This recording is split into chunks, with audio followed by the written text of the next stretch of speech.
Hey everyone, today in this video, I'm going to show you how to restart or reboot your ECOVACS DEEBOT T80 OMNI. If you're interested in the T80, the link to it will be in the video description. So first things first, to restart or reboot this vacuum, you have to open up the cover and that will reveal your on and off switch right here. Now, this is different than a factory reset. This is a simple power cycle. We're going to be turning it off. Just like so. So slide it to the red open circle, and then we'll be turning it back on.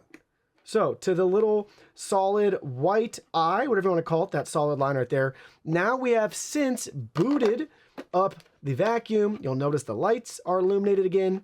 We'll just give it a second here for everything to come back online.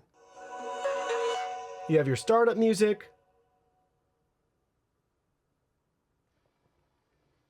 And you'll hear the LiDAR moving. Please scan the QR code for details. And we have our voice prompt right there too. So simple and straightforward. You'll hear the chime and you can hear the navigation system moving and running. The lights are on. Everything is booted back up.